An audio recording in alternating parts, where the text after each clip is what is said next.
Before we start, hit that subscribe button so you don't miss stories like this. I never thought this could happen to me. Not after 18 years.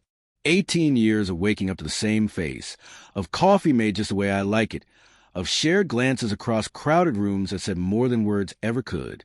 Her name is Layla, and we met in college, young and reckless, thinking love would be enough to survive anything.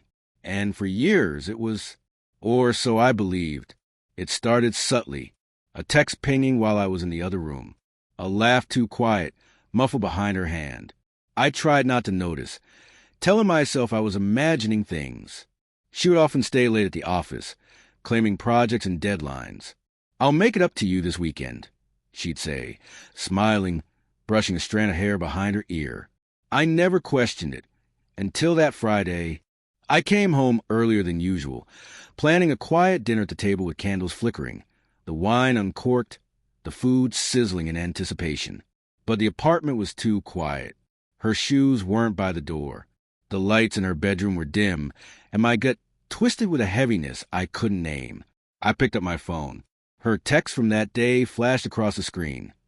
"Busy tonight. Don't wait up. I'll make it up later. Promise." But the timestamps, they didn't match her story. I sat at the kitchen counter, the knife trembling in my hand as the smell of roasted garlic and rosemary filled the air, the dinner I had prepared now cold. I could hear faint laughter from outside her bedroom door, a sound that wasn't meant for me. And suddenly, 18 years of comfort felt fragile, like a paper-thin wall I had been clinging to, blind to the cracks. I wanted to knock, to demand answers, but my throat was too tight. My mind raced through memories, anniversaries, birthdays, quiet mornings with coffee, our first fight, our first kiss. Did she remember all of it? Did it mean anything to her anymore? Or was it just me, clinging to a story that no longer existed for her? And then my phone buzzed again. A notification from a dating app. Her profile, active, updated, smiling back at the camera. I froze. My heart pounded. 18 years gone in one swipe. I need to know what she's hiding, but I don't know if I'm ready for the truth. Do I confront her now or wait? I couldn't sleep that night. My mind replayed every detail today. The way she laughed too softly when she thought I wasn't watching. The way her perfume lingered on her coat even though I hadn't noticed it before. I tried calling her, but it went straight to voicemail. My fingers hovered over the screen, trembling, wanting answers I feared I wasn't ready to hear. By morning, I made a decision. I would follow her, just to see, just to know, not to confront, not yet, but to understand. I parked across the street from her office, pretending to read a newspaper, my chest tight with a mix of fear and fury. And then I saw him, a man I didn't recognize, sharp suit, confident posture. They laughed together as they walked down the street. Her hand brushed against his arm. My stomach turned. They entered a cafe, their bodies leaning close, whispering, sharing moments I thought were ours. My phone buzzed again, this time a message from her. "Can't talk now? Don't worry, I'll make it up later."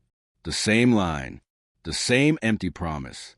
But I saw her lips move, her smile genuine, and it wasn't for me. Not for me. I went home, pacing. The walls of our apartment seemed taller, colder, judging me for my ignorance.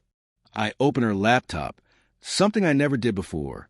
Emails, messages, receipts from restaurants I had never been to, conversations that weren't meant for me. My world collapsed in slow motion. I couldn't breathe. I couldn't believe that the woman I had trusted for almost 2 decades could live a secret life in plain sight. Later that evening, she returned. Perfume clung to her like a memory that didn't belong to me.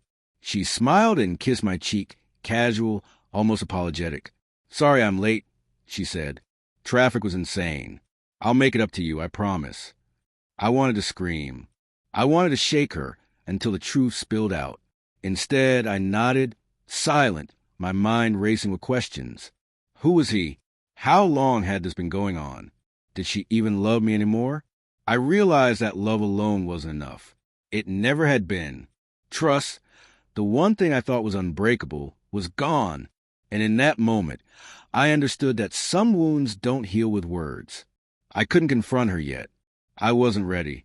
But I knew one thing. The next time she said, "I'll make it up later," I wouldn't believe a single word. And then she said something that made my blood run cold. "We need to talk.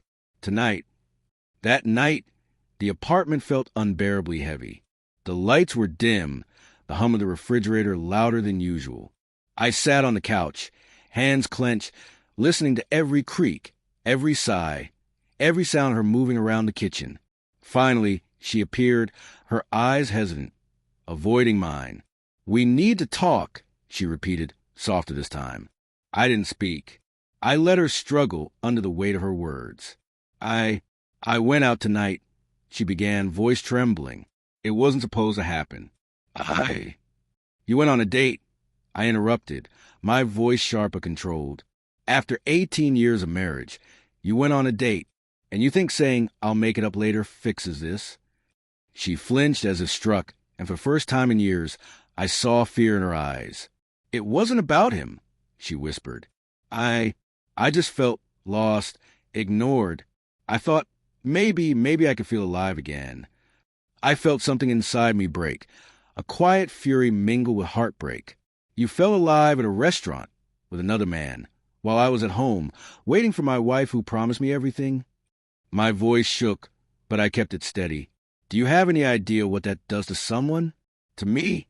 Tears welled in her eyes, but I couldn't look away. The betrayal wasn't just a date. It was the silence, the deception, the casual way she had erased years of our life together. I don't know what to say," she whispered. "You could start by telling the truth," I said. "Not excuses, not promises. Truth." For the first time, she did. Every hidden message, every stolen coffee, every laugh shared with someone else. I heard it all. My heart ached, my stomach twisted, but I listened because I needed to know the full picture. When she finished, I realized some things couldn't be fixed. Some wounds were too deep, some trust too broken.